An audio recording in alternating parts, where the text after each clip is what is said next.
প্রিয় দর্শক, 50 জন cycle rider বরফের উপরে ছুটে চলছে প্রথম স্থান দখল করার জন্য। আপনারা দেখতে পাচ্ছেন ইতিমধ্যে বরফের মধ্যে পিছলা খেয়ে একজনের সাথে আরেকজনের সংঘর্ষ ঘটে কয়েকজন ইতিমধ্যে বাদ হয়ে গেছে। যেই ব্যক্তি এই ভিডিওটা ক্যামেরা করছেন তিনি কিন্তু ইতিমধ্যে অন্তত 33 থেকে 34তমতে পড়ে আছেন। তিনি ভয় পেয়ে পিছনে খুব ধীরে ধীরে দলের মধ্যে সতর্কতার সাথে অগ্রসর হওয়ার চেষ্টা করছেন। এই ভিডিওটা আপনাদের সাথে শেয়ার করার পিছনে অনেক কারণ আছে।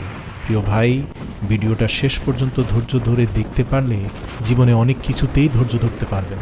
এর কারণ এই ভিডিওটা আমাদের চোখে আঙ্গুল দিয়ে শিখিয়ে দিচ্ছে ধৈর্য ধরলে যে মানুষ অসম্ভবকে সম্ভব করে ফেলতে পারে তার একটা জলজ্যান্ত উদাহরণ হচ্ছে এই ভিডিও। যেই সাইকেল রেসারের মাথার গোপ্রো ক্যামেরা থেকে ভিডিওর দৃশ্যটা ধারিত হচ্ছে তিনি ইতিমধ্যে 32তম প্লেস ধারণ করে আছেন। তার নাম পাপা ময়ন, একজন সুইডিশ নাগরিক, অত্যন্ত পেশেন্স, অত্যন্ত দক্ষ।